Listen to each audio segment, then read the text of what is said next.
Hello and welcome to my channel. Today, I'm diving into something many millennials, including myself, have been wrestling with, and that is owning a home still a realistic dream for our generation?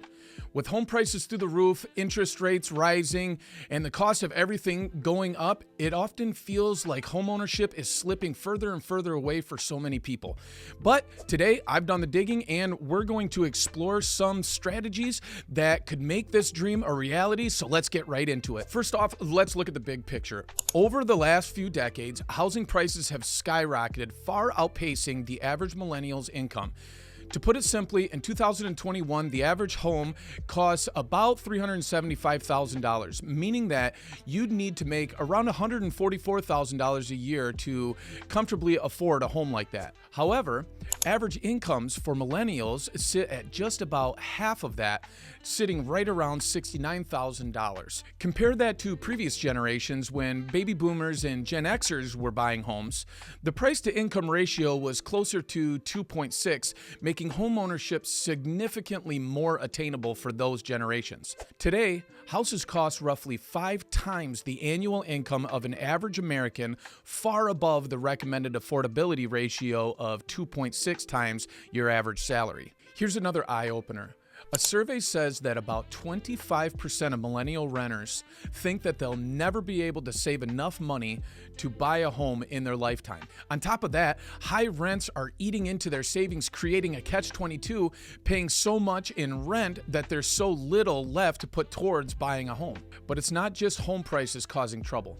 Rising mortgage interest rates have compounded the problem significantly, especially when we compare today's rates with previous generations. Just a couple of years ago, at the beginning of 2022, mortgage interest rates were comfortably sitting right around 3%, making monthly payments manageable for most millennials. However, in 2023, those rates had surged dramatically to around 7% at the highs. To put this into perspective, on a typical home priced around $450,000, the jump from 3% interest rate to a 7% interest rate adds about $1,000 extra to the monthly payment. Historically, when baby boomers or even Gen Xers were buying homes, mortgage rates were sometimes higher than today's, but homes were so much more affordable relative to the income that it balanced affordability. For millennials, though, this recent spike in interest rates combined with already high income prices means homeownership has suddenly become even less attainable, pushing many potential buyers out of the market completely. Furthermore, debt is another big hurdle. On average, millennials are carrying about $27,000 in consumer debt, like cars and credit cards, plus an additional $40,000 in student loan debt. In fact, millennials carry nearly half of America's staggering $1.7 trillion in student loan debt burden. These loans significantly delay or completely derail important financial milestones, particularly homeownership. High levels of debt means lower credit scores and higher debt-to-income ratios, making mortgage approval even tougher. In fact, about 39% of millennial homebuyers were denied mortgages at least once before finally getting pre-approved. That's higher than any other generation before them. And all of this contributes to what experts call the generational wealth gap. Millennials hold significantly less wealth than previous generations at similar ages.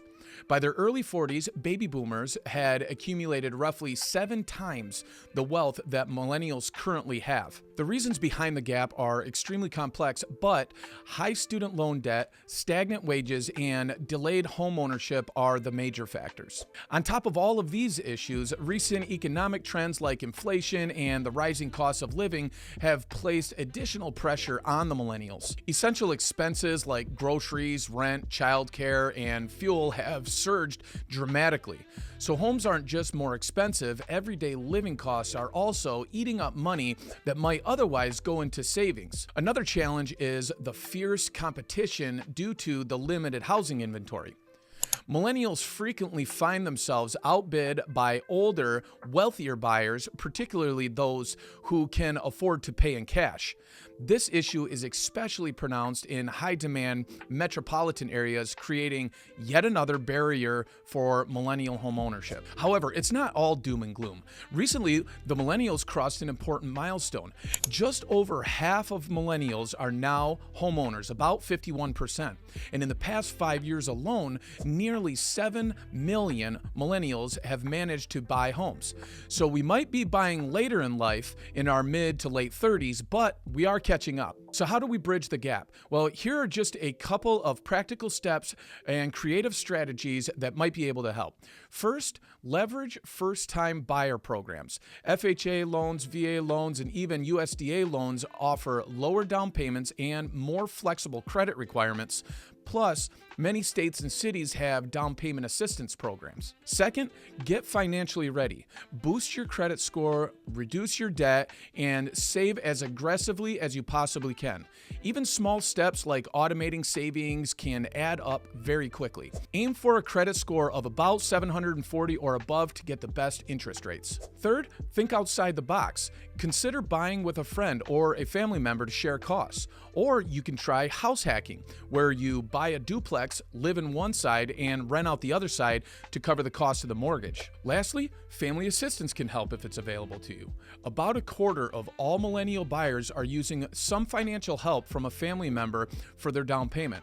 If you're lucky enough to have this option, use it wisely and just make sure that everybody's clear on the terms. Homeownership for millennials is definitely tougher today, but it's far from impossible. With smart strategies, patience, and some creativity, owning your own home can absolutely be within your reach. Now, I want to hear from you. Have you bought a home, or are you trying to buy one right now? And what has been your biggest obstacle?